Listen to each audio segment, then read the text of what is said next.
Hi guys! Magluluto na po tayo ngayon ng pork spare ribs. So ito po yung pork spare ribs. May pechay, okra. Ayan po yung gagamitin natin sa pagluluto. Ayan yung mga meron ng nakahandang kamatis, sibuyas, bawang. Meron pa ako itong gabi, siling green, at bok choy. Bok choy ba tawag dyan? So nakahanda na po yung aking malaking lutuan. Bubuksan ko na po ito. Yan. Pag mainit na, nilagyan ng mantika.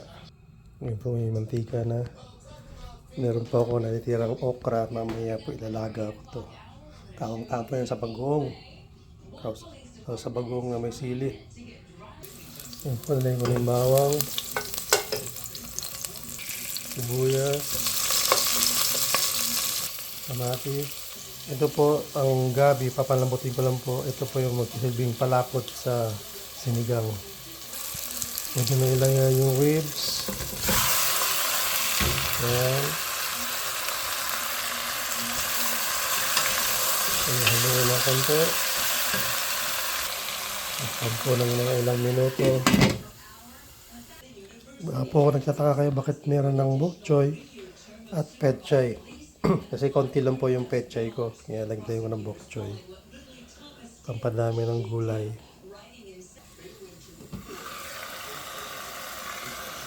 Ayan.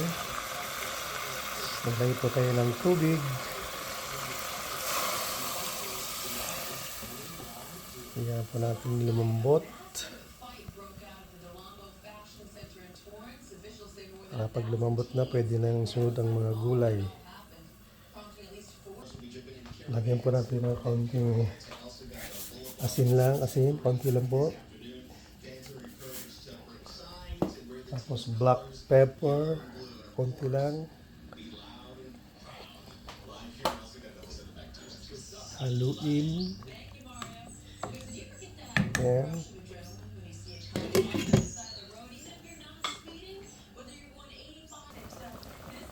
Dagdagan po natin ng kamatis. Optional po to. Kung gusto nyo may kamatis o wala, ang pandagdag lang po. Nasa inyo yan.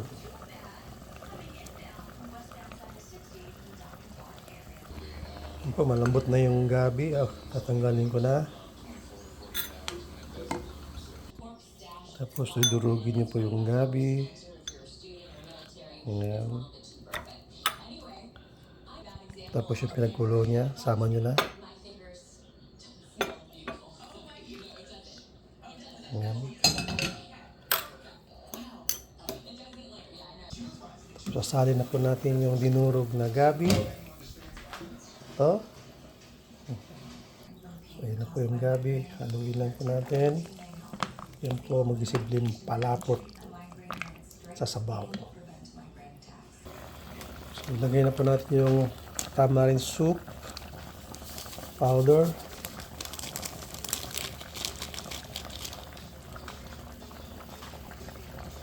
Haluin.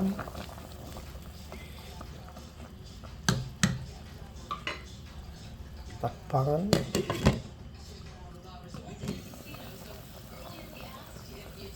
Lagyan po natin ng buyon. Nasa inyo po kung anong buyon ang gusto niyo. May chicken, may beef. Ito po ay beef. Yan lang muna, konti lang muna. Haluin.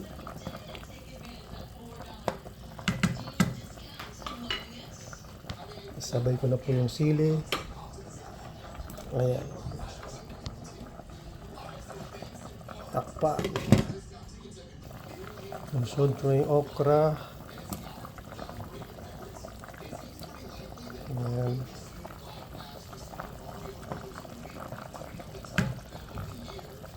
Takpan.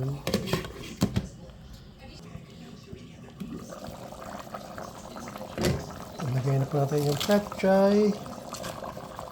Ayan.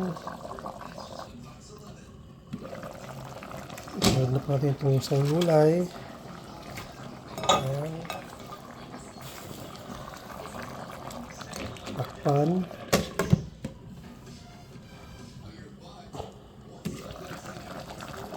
Ayan po, luto na po ang aking sinigang na pork ribs. Ang sarap. Ayan lang po. Salamat po sa mga panonood, guys. Ingat po tayo. God bless.